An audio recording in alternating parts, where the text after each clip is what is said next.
Pergunta do nosso comentarista de eleição, professor Arthur Fabro. Fica à vontade, Arthur, bom dia. Bom dia, Delor, bom dia aos ouvintes, bom dia ao pré-candidato a presidente da República, Renan Santos. Renan, eu vou te fazer uma pergunta que imagino que você já deve ter respondido outras vezes, para também dar oportunidade para que você responda aqui para o público criciumense, né, do sul do estado de Santa Catarina. O senhor, então, está em Santa Catarina para um roteiro, né, e eu imagino que o senhor bem saiba que é um dos estados onde Bolsonaro obteve resultados eleitorais mais expressivos nas últimas eleições e onde o conservadorismo ele tem raízes bastante sólidas, né?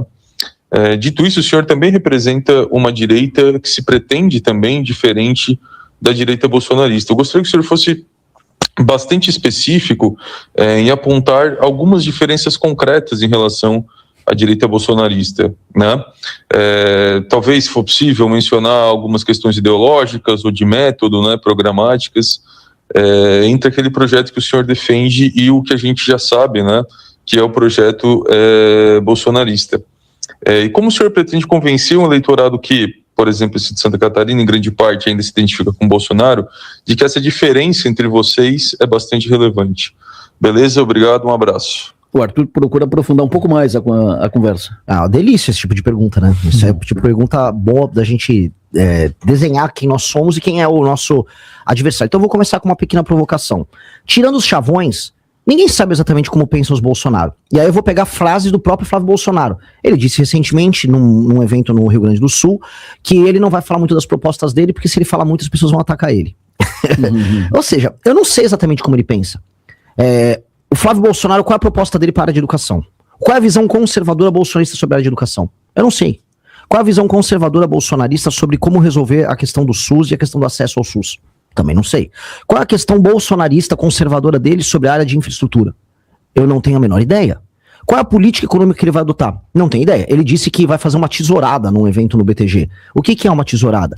Saiu ontem, né, na Folha de São Paulo, que o Flávio pretendia fazer os reajustes da aposentadoria e do BPC sem ser através do reajuste via salário mínimo, via aumento do salário mínimo, mas sim através do IPCA. Eu defendo isso publicamente. Eu falo isso, precisa fazer isso, muitas pessoas vão reclamar, mas se a gente quiser fazer o que o Milei fez na Argentina aqui, nós vamos precisar encarar esse tipo de problema. Ele correu pra via pública e falou, isso é fake.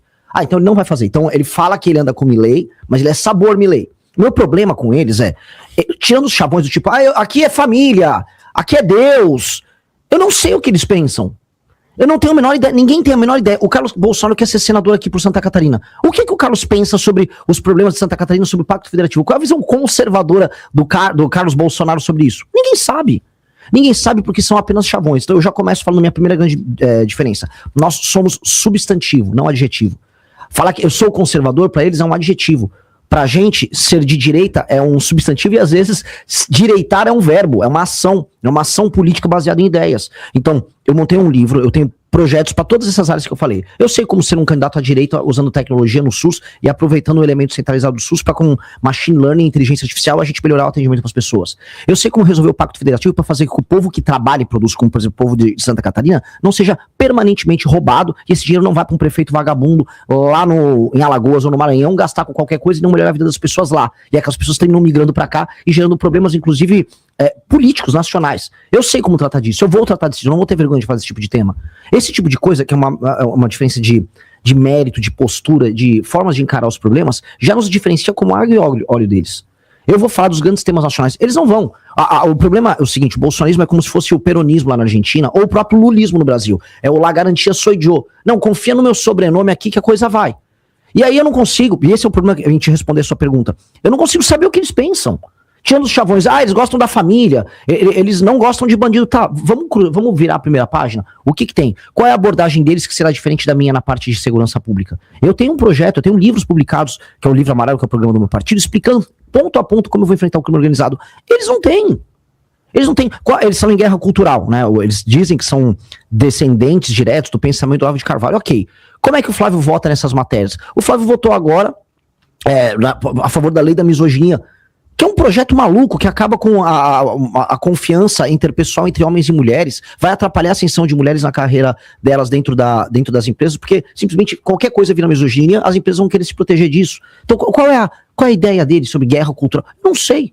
O problema é que a gente nunca sabe. É só, confia em mim que meu sobrenome é Bolsonaro. E sabe quem fez isso na última eleição, para eu responder a pergunta? O Lula. Ele não apresentou um plano de governo, ele não apresentou quem seria o ministro da Fazenda dele, só falou, confia em mim que eu vou te dar uma picanha. E aí deu no que deu. O senhor falou que sabe como resolver o problema fazer o enfrentamento ao crime organizado. Como? De maneira muito clara. Nós temos no Brasil um país que ficou muito traumatizado pelo período do regime militar.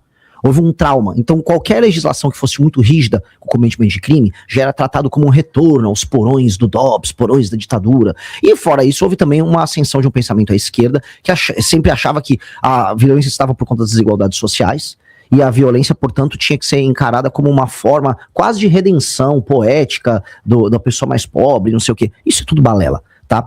Estudos sérios, por exemplo, da FGV de 2007, demonstram que há uma correlação muito mais forte entre o menino que comete o crime dos seus 15 a seus 29 anos não ter a figura paterna perto dele, portanto, vir de uma família destruída, do que, por exemplo, o índice Gini, que é a desigualdade social. Ou seja, a desigualdade social é menos importante no cometimento do crime, na formação da mente desse criminoso, do que a ausência da figura paterna.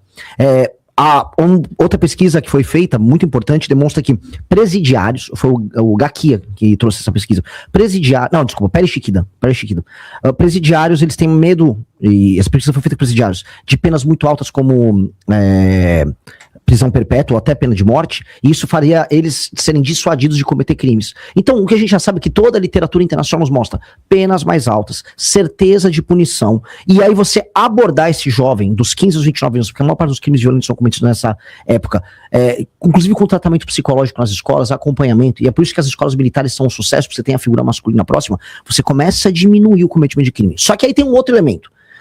A gente ficou errando em políticas públicas de segurança no Brasil há décadas. E aí isso criou monstros. PCC é um monstro, Comando Vermelho é um monstro, e outras facções menores são monstros. No Rio ainda tem as milícias que são monstros. Aí a gente vai ter que dar um tratamento específico para eles. É como se o Brasil fosse um doente, né? A gente tá com câncer, e aí agora a gente vai ter que fazer uma cirurgia específica em alguns pontos. O câncer é a violência como um todo, né? Você está com as células cancerígenas espalhadas. Só que os tumores, é o Comando Vermelho, PCC. Então eu vou ter que ter uma legislação específica para isso. Essa legislação dá-se o nome de direito penal do inimigo, que é uma teoria de um jurista alemão chamado Günther Jacobs, que inclusive vai escrever para nossa revista. Um professor, um vovozinho alemão, muito inteligente, trouxe essa perspectiva de que quem não aceita a legislação e a cultura de um país e está permanentemente em cometimento de crime, como por exemplo uma organização terrorista, ele não pode ter os mesmos direitos e prerrogativas que um cidadão comum. Se você bate o carro e vai lá dar uma briga na rua, você acaba dando um socão na outra pessoa. Tudo bem, você vai ter que ser punido eventualmente, mas você tem os seus direitos, você tem sua presunção de inocência. Uma pessoa que coloca uma tatuagem em Comando Vermelho, ele não tem presunção de inocência. A gente tem que considerar que ele está permanentemente em cometimento de crime. Essa pessoa tem que ser considerada como alguém que terá que ser abordada para a polícia e já ser presa. Então logo ela seja identificada. Essa pessoa não vai poder pagar fiança, essa pessoa não pode ter progressão de pena, as penas têm que ser mais duras com relação a ela. Ela não pode ter audiência de custódia que simplesmente possa liberar ela. Ou seja, ele é um ser anômalo. Ao fazer isso, e no primeiro dia de mandato nosso, decretar estado de defesa circunscrito apenas às regiões tomadas pelo tráfico, a gente pode destruir o crime organizado no Brasil. E aí, ou os bandidos se entregam de maneira pacífica, ou a gente prende ou mata eles de maneira clara. E aí esses caras vão pra cadeia, e aí a gente começa um novo capítulo no Brasil, que é recuperar as dezenas de milhões de pessoas que vivem nas favelas do Brasil. Que é ali onde o crime é cometido, é ali onde esses meninos que entram pro crime são gestados, e é ali que a gente tem que atacar no sentido positivo, desfavelizar, criar bairro, fazer investimentos poderosos de infraestrutura pra gente alterar essa dinâmica e recuperar pro Brasil esses milhões de cidadãos. Bom dia. A minha pergunta pro nosso presidenciável, Renan, é a seguinte: nós temos aí uma polarização desde 94 no Brasil, que antes tinha como protagonista o PSDB e o PT, e a partir de 2018 esse polo do PSDB foi assumido pelo PL, né, e ficou PL contra PT, disputando a eleição, essa polarização de 18 para cá com Lula e Bolsonaro. A minha pergunta é a seguinte: nós já tivemos aí Ciro Gomes, Garotinho, Luiz Helena, Geraldo Alckmin, todos eles tentaram romper a polarização e não conseguiram fazer isso, né? O que difere o Renan Santos desses candidatos? Qual é a estratégia que ele tem para romper essa polarização? Uma delas você já falou, que é o seu contato com a juventude. Nós comentamos no programa esses dias, né, eu e o Adelo Lessa, que na juventude o recorte da pesquisa Atlas bastante favorável na questão da juventude, mas que outras estratégias, por exemplo, você tem para falar com outros públicos e que você vai tentar demonstrar na campanha para conquistar a confiança do eleitor? Obrigado, Laércio. de maneira clara, a mensagem que a gente passa para os mais jovens é exatamente a mensagem que as pessoas mais velhas vão querer ouvir. Se um ouvinte da rádio estiver agora assistindo, ele não vai discordar, imagino eu aqui em Criciúma, da maior parte das coisas que eu estou falando. Ele, na verdade, não me conhece, e, na verdade, se ele tiver lá mais de seus 50 e poucos anos, ele tá, vamos dizer, ainda inebriado pela lógica do bolsonarismo como resposta dialética ao petismo. O bolsonarismo como enfrentamento natural ao petismo.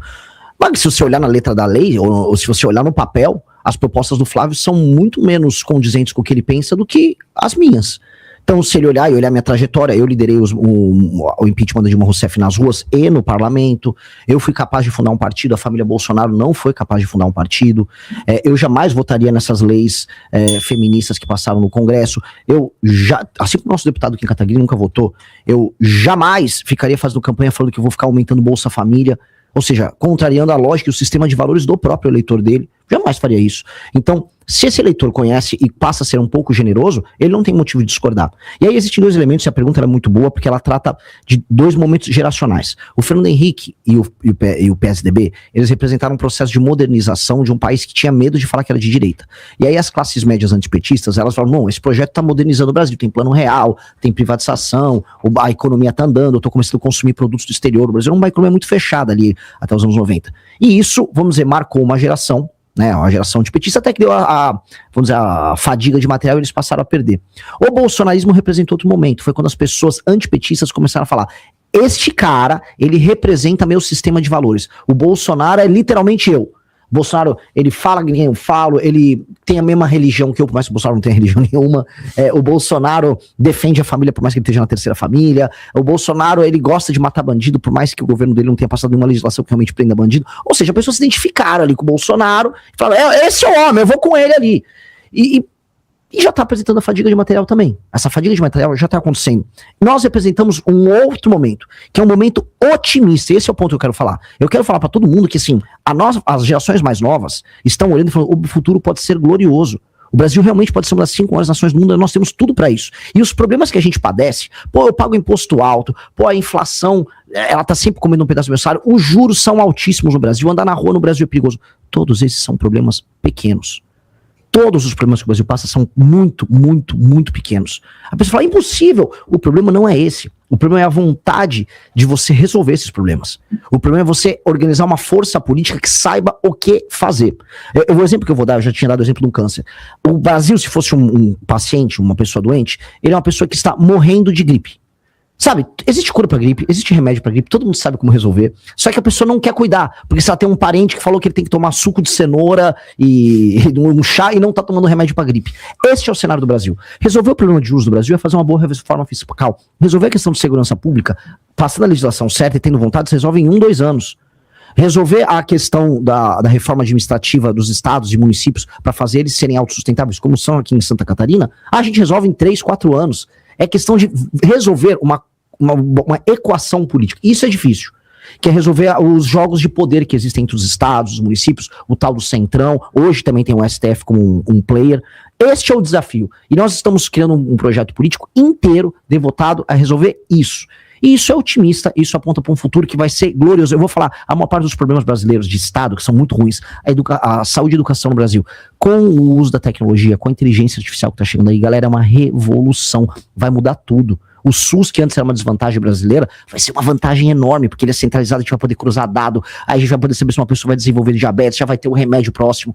O presidente de El Salvador, o Bukele, apresentou esse mesmo projeto e já está fazendo uma espécie de SUS dele no celular da pessoa, e que não tem atraso, a pessoa consegue fazer a consulta com o médico, em vez de pegar fila, ela já faz por teleatendimento com qualquer médico espalhado pelo país, o remédio já aparece num totem perto da casa dele, aí você consegue prevenir, controlar estoque, gasta menos dinheiro, tem menos corrupção, é muito melhor. O futuro será incrível. E para você fazer uma revolução que envolva inteligência artificial, alta tecnologia, você precisa de gente boa com cabeça nova.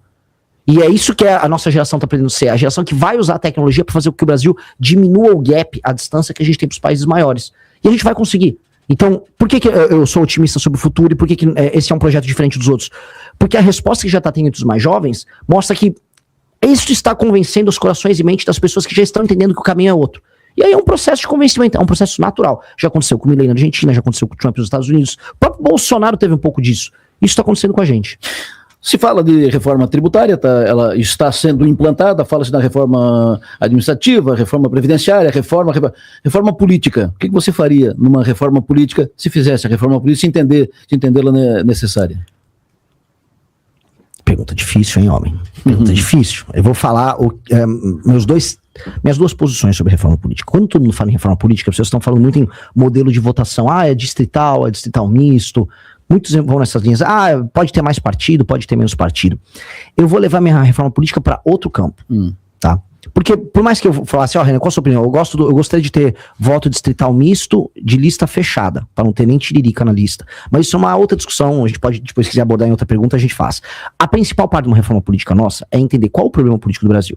E o problema político do Brasil é o orçamento e as decisões políticas são concentradas na mão de gente que administra os piores estados e municípios do Brasil, e essas pessoas não têm nenhum compromisso com o resultado, e elas mandam mais do que as pessoas que têm compromisso com o resultado. Ponto. O que eu quero dizer, traduzindo o que eu falei, é o presidente do Senado é do Amapá e o presidente da Câmara é da Paraíba. Eles não podiam estar nessa posição. Tem pessoas dos piores municípios, de regiões mais mal administradas no Brasil, no Tribunal de Contas da União, no STF. Alguns dos últimos nomeados, teve um cara do Piauí, que é o Cássio Nunes, e teve o Flávio Dino do Maranhão. Piauí e o Maranhão apresentam alguns dos piores índices de desenvolvimento humano. É como se eu pegasse para administrar um time de futebol, um técnico que acabou de ser rebaixado para a Série D. Não tem nenhum sentido eu botar um técnico na Série D na seleção brasileira, mas na política brasileira faz sentido. E como é que eu altero isso? Veja, o dinheiro dos catarinenses ele é tirado via impostos, ele vai para o governo federal, e aí ele, pelo Fundo de Participação dos Estados, Fundo de Participação dos Municípios, ele é enviado para municípios pouco funcionais em outros lugares do Brasil. Eu fui visitar esses lugares pouco funcionais. O IDH desses lugares, a atividade econômica não aumenta. E os governadores não têm nenhuma obrigação em fazer a arrecadação do Estado aumentar. Ele só fica com o pires na mão, dando calote para o governo federal, ou esperando cair o dinheiro. Então, um governador, por exemplo, do Maranhão, ele não melhora a vida do maranhense. Ele só fica aguardando um paulista, um catarinense trabalhar mais para coletar mais impostos do governo federal e cair no cofre dele. Aí sabe o que acontece? Um salário de um professor no Maranhão, ou um salário de um policial no Maranhão, é mais alto do que um de São Paulo. Mesmo o custo de vida lá sendo muito menor. Vocês sabiam disso aqui? Talvez, eu não vi o de Santa Catarina, mas talvez seja mais alto que o de um policial ou de um professor em Santa Catarina. É justo se o dinheiro foi coletado aqui, só que os índices educacionais, os índices de segurança pública nesses lugares são piores do que São Paulo e Maranhão. Se desculpa, São Paulo e Santa Catarina. Isso não é correto. Como resolver isso? A minha reforma passa pelo seguinte: todo prefeito e governador, eles terão que, tirando o fato de serem populares, que é o que eles só querem ser populares, para poder concorrer a uma reeleição, eles terão que obedecer índices de desempenho. Então é assim, se você pegou o saneamento básico no seu estado, ele está em 15%, se você é um governador, você tem que entregar ele com 20%. No mínimo. Se é um prefeito, pegou com 10, tem que entregar com 20. Mesma coisa com saúde, mesma coisa com educação, mesma coisa com atividade econômica que tem que aumentar. Se você gera esse efeito, você ganha pontos. Se você ganha pontos, você pode concorrer à eleição, você pode receber emendas no teu município e você pode, inclusive, fazer shows aí para as eleições, que é o que esses caras adoram.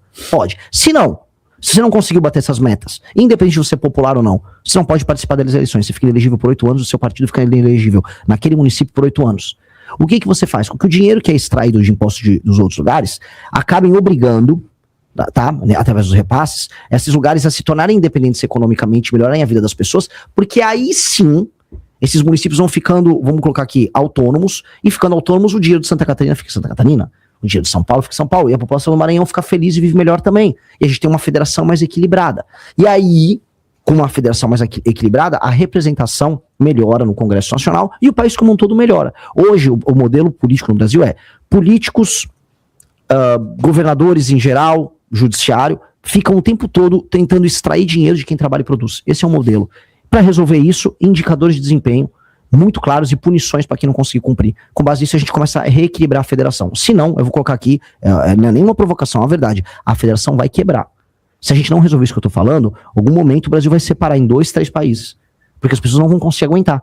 Uma hora, o cara que tá pagando imposto aqui em Santa Catarina vai falar: eu tô de saco cheio, não aguento mais ter que sustentar o prefeito de Bacabal, no Maranhão. Não dá.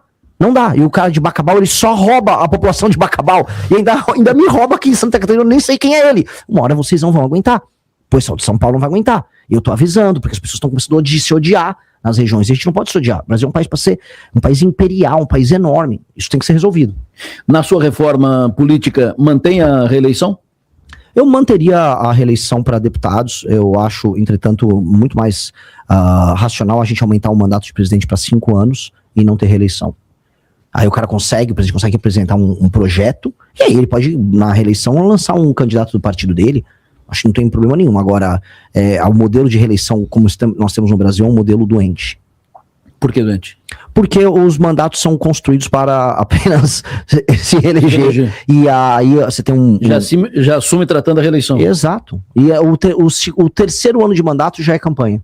E aí o último ano ainda é só aplicação de obras e gasto de dinheiro e compra de voto. A gente sabe que esse é um modelo no Brasil. Agora, se a gente aplica esta reforma que eu falei aqui, com indicadores de desempenho e com punições, aí a coisa muda um pouco de figura, porque na prática esse prefeito ou esse governador, se eles entregarem os indicadores de desempenho, aí talvez valha a pena até eles concorrerem à reeleição. Né? A gente tem que ter a questão toda são os critérios de desempenho. Hoje, infelizmente, o eleitor não avalia bem um político. Nos lugares mais pobres do Brasil, a taxa de reeleição dos prefeitos é muito alta. Aí você pergunta, como pode uma cidade que é muito ruim, o prefeito ser reeleito? A vida não melhorou em nada, porque a pessoa vende o voto. A pessoa ganha um emprego na prefeitura, todo mundo sabe que é assim. A política é isso. A gente fica falando de esquerda e direita é só a casquinha do ovo. A política brasileira é compra de voto, cooptação. Essa é a regra no Brasil. E isso precisa acabar. Comentarista de eleição da Som Maior, advogado Pierre Vanderlinde. Tua pergunta, Pierre, fica à vontade. Obrigado, Adelor. Bom dia, Renan. O senhor, nas respostas às perguntas anteriores, né, mostrou aí a defesa, uma atuação mais dura da polícia, inclusive uso letal, prisão perpétua, pena de morte, até a aplicação do direito penal do inimigo.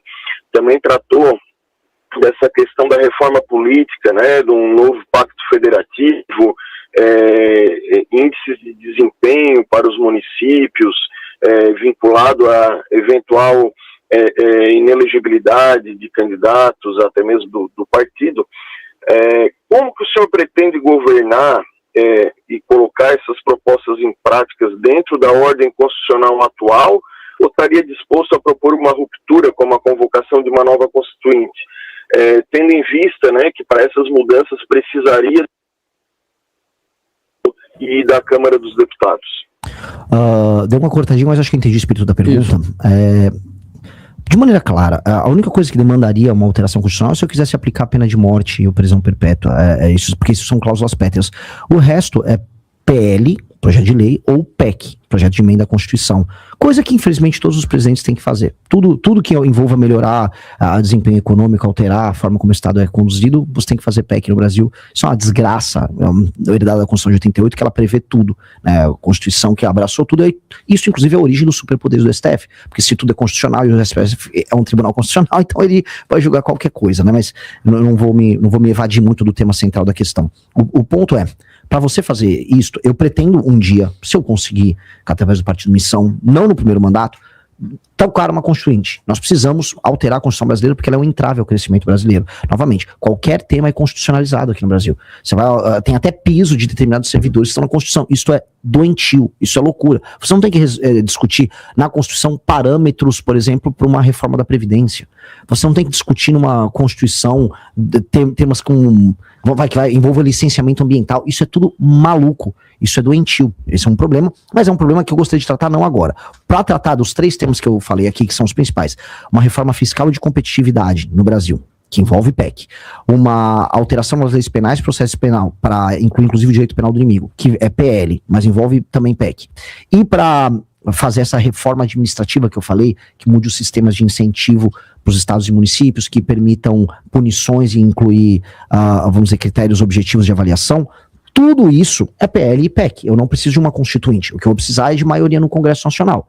Tá, e aí entra a pergunta do como. Para ter maioria no Congresso Nacional, eu tenho que escolher os inimigos que eu preciso primeiro. Né? Igual como você faz para comer um elefante, por pedaços. O primeiro pedaço que a gente tem que comer é a da reforma fiscal, que eu tenho que fazer na transição. Eu ganhei a eleição em outubro, e em dezembro eu tenho que estar fazendo uma reforma fiscal com a legislatura atual. Eu tenho que passar o máximo que eu puder dessa reforma fiscal para vir dólar para o Brasil, para a gente romper essa trajetória de aumento de dívida que a gente tem, para sobrar espaço fiscal para o Brasil poder investir. E aí os juros vão cair, e aí a gente começa a ter um país mais previsível, sobra dinheiro na mão das pessoas, e eu posso até depois de 2 anos começar a baixar imposto. Que aí eu consigo baixar, porque eu vou reduzir o aumento da dívida e o aumento dos gastos do Estado. Isso é uma notícia boa. Segunda coisa, aí entra algo que vai me deixar altamente popular. Eu vou declarar guerra ao crime organizado, e eu vou destruir o crime organizado. E nunca fizeram isso no Brasil. Todos os presidentes que fizeram isso de maneira clara, na própria América Latina, aumentaram muito sua popularidade. E aí como é que eu vou gastar minha popularidade? Especialmente minha popularidade com os políticos. Aí eu vou gastar tudo numa reforma administrativa. Tudo nessa reforma que eu falei. Que essa é a reforma que vai desmontar a forma de fazer política do Centrão no Brasil. E aí eu falo pro nosso ouvinte, o STF é um problema? Sim, um grande problema. É um problema que começou a crescer a partir de 2012 e chegou no ápice aqui nos últimos anos e que agora a gente tá sentindo, nossa, é um problema muito anômalo. Sim. Agora o maior problema nosso é o Centrão, que é a forma antiga, arcaica de fazer política no Brasil, que vem do período colonial. Inclusive o Centrão está sempre nos mesmos escândalos junto com o STF. Inclusive as nomeações do STF têm relação com o Centrão. Tudo isso está relacionado. Destruir o Centrão é mais importante do que... Ou melhor, destruir a forma de fazer política do Centrão é mais importante do que destruir a mentalidade da esquerda ou o próprio STF. Porque ele dá base para tudo isso. Ele dá base. O Maranhão, eu posso falar para vocês, é um estado socialista. E ele é um estado socialista sem precisar, em nenhuma medida, de ter um comunista administrando ele. Simplesmente porque o Centrão cria esse tipo de modelo de pessoas dependendo do Estado. Para você ter um negócio, tem que ter o Estado praticamente como sócio. Uma economia completamente baseada em dinheiro estatal. Isso foi criado pelo Centrão. O Centrão faz isso. O Centrão é o grande inimigo. O Centrão é o grande traidor que destrói qualquer projeto político. Nós temos que mudar. Não, eu não vou sair prendendo pessoas do Centrão. Ainda que eu gostaria de fazer isso com alguns. Mas o que eu vou fazer é alterar o sistema de incentivos para que o próprio político do Centrão trabalhe direito. Esse é o jogo. Falando várias vezes aqui do STF.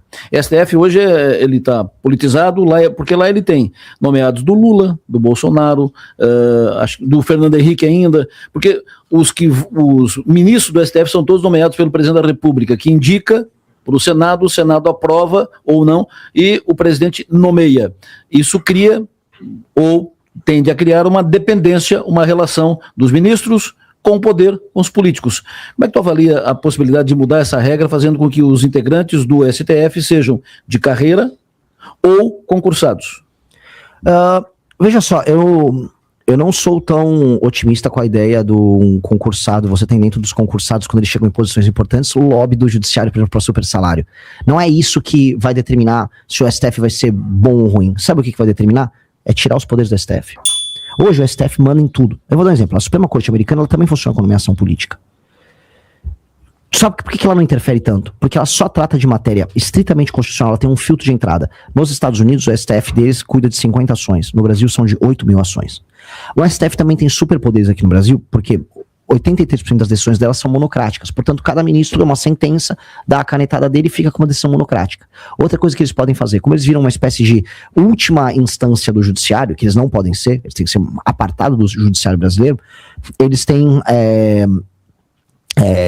eles podem sentar em cima de um processo, por exemplo, pedir vistas, e ficam o tempo todo sentado no processo. E aí você pode ajudar uma empresa ou ajudar um cliente, que é o que eles fazem. Eles também têm escritórios de advocacia ligados a familiares deles, que deveria ser proibido, como é em qualquer lugar sério. Então, se a gente já tira todos esses elementos do STF atual, ele só vai tratar de maneira jurídica os temas jurídicos. E a última, que é a mais importante, a gente tem que criar uma corte política, feita com, aí sim, desembargadores de carreira, que são sorteados de cada estado e ficam no máximo 2 anos nessa corte, e essa corte julga os deputados e os senadores. É a corte política que vai fazer o papel de foro privilegiado. E um deputado não pode ser julgado por um desembargador do seu próprio estado, pro bem ou pro mal, né? Tem que ser de outros estados. Essa corte não tem que ter nenhum tipo de influência política nela, é estritamente técnica, ajudando casos criminais. E aí o que isso vai fazer? O STF não tem mais poder de mandar sobre Câmara ou Senado, portanto, quando o ministro não se comporta direito, o senador vai estar muito tranquilo em chamar ele e inclusive fazer o impeachment. Essa é a reforma que a gente precisa fazer para resolver o STF. Pergunta do consultor de investimentos, comentarista de mercado aqui da Rádio Som Maior, Arthur Lessa. Fica à vontade, Arthur. Bom dia, Delor. Bom dia, Renan. Seja bem-vindo a Criciúma.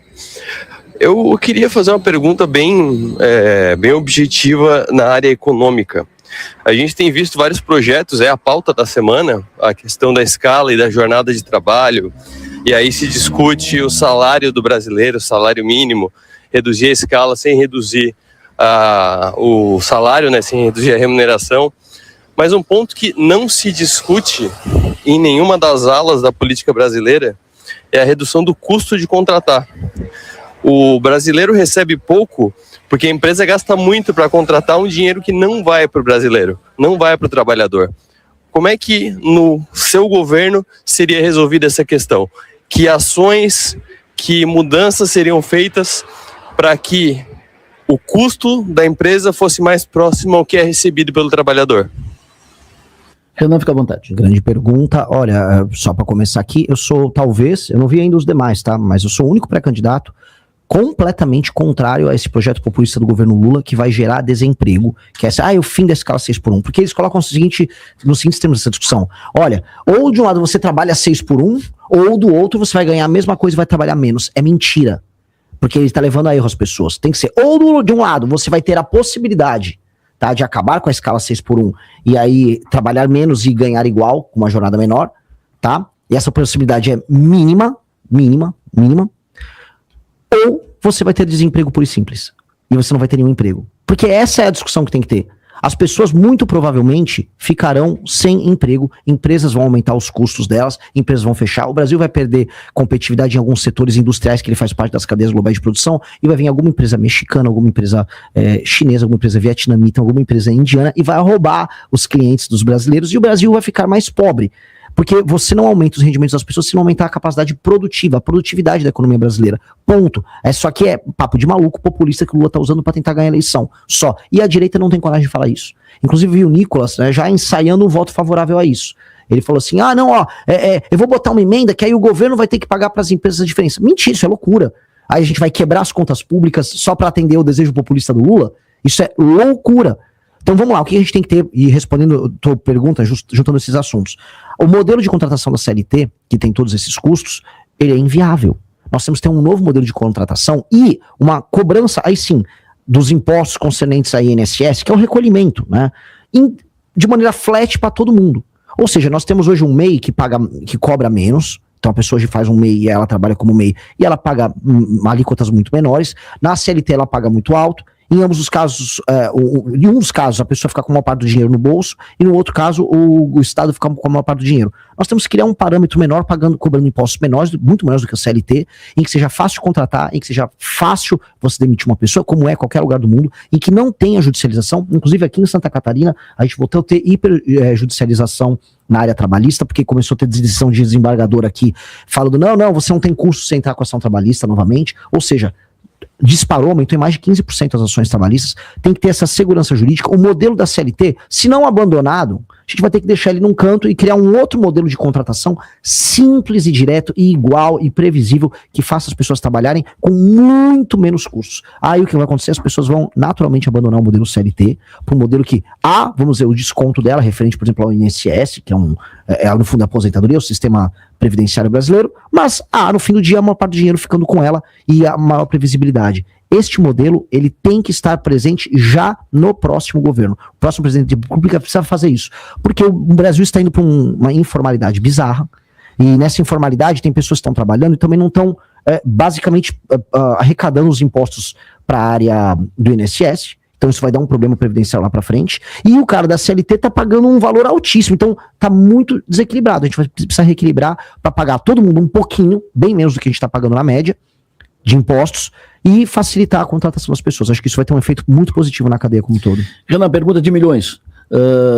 Está hoje colocada uma tendência de termos um segundo turno no Brasil entre Lula e Bolsonaro, Lula e Flávio Bolsonaro. Ponto. É a tendência, é o que está colocado. Tu está correndo o Brasil tentando quebrar essa lógica, essa tendência, e ganhar uma vaga no segundo turno. Mas, mantida a tendência, como é que vota o Renan no segundo turno? Renan, eu voto em Renan. Se o Renan não estiver no segundo turno. Eu não trabalho com essa hipótese. Nunca trabalharei. Não se entra num campo de batalha pensando em perder. Imagina assim, eu tenho milhares, tem meninos colocando o seu coração, sangue, suor e lágrimas, trabalhando ao redor do Brasil sem dinheiro nenhum, ajudando a pré-candidatura. Aí eu vou aqui chegar pra você, vou ficar conjecturando uma derrota pra esse cara. Eu nunca vou conjecturar essa derrota. Segunda pergunta. Num debate, vamos supor que todos estejam no debate. No debate, primeiro debate realizado, Renan, Lula, Flávio Bolsonaro, Caiado, Zema, se estiverem no processo e tal. O que tu perguntaria pro Lula? Uau! Seria o meu primeiro encontro com o Lula desde 1989. Eu vi ele num jogo de futebol e mandei ele tomar naquele lugar, por causa do meu pai, né? Eu tinha 5 anos de idade. Assim, a primeira pergunta é uma pergunta meio óbvia, muito idiota, mas de fato, cadê a tal da picanha? no sentido de cadê os ganhos na vida das pessoas? Cadê a acumulação? Cadê a felicidade maior do brasileiro? Cadê os gastos dele? Cadê o consumo maior que ele prometeu e não entregou? Onde está isso? Porque ele vai precisar explicar isso, porque ele falou que as pessoas iam ficar mais prósperas e terminou o mandato dele dando pé de meia, botijão de gás e energia elétrica, ou seja, todo mundo ficou mais pobre. Se você está precisando de um botijão de gás, inclusive aqui em Santa Catarina tem lugar de entrega do botijão de gás dele, significa que todo mundo ficou mais pobre. E alguém vai ter que mostrar e jogar isso na cara dele. Que as pessoas ficaram mais pobres no governo dele e ele tá agora arrancando dinheiro das pessoas que trabalham e produzem para dar botijão de gás pros outros. E aí eu quero ver, ele vai ter que sambar para responder isso. Aí na segunda pergunta tu vira e pergunta pro Flávio Bolsonaro. A primeira pergunta, Flávio Bolsonaro, explique para o Brasil por que você chegou e entrou com uma liminar mandando o COAF sair da frente para salvar você de um escândalo de rachadinha em que os seus funcionários davam o dinheiro deles em cash, 90% do salário pro Queiroz, e o Queiroz administrava e pagava inclusive as contas dele, Flávio. E se isso não é isso próprio, uma facilitação do trabalho do STF, porque na prática o STF ficou hiperimpoderado por conta do escândalo da rachadinha do Flávio Bolsonaro, em que o pai dele fez um acordo para salvar ele. E ele vai ter que explicar esse acordo pro Brasil. Porque uma coisa é fazer as pessoas ficarem na frente de quartel, achando que estão enfrentando o sistema. O outro é o próprio Flávio Bolsonaro fazer acordo com o sistema para não ser preso. Muito obrigado pela tua vinda aqui no Estúdio Sumar, foi um prazer te receber. Prazer foi todo meu, uma honra, ótimas perguntas e espero ter contribuído. Sucesso para ti, caminhada.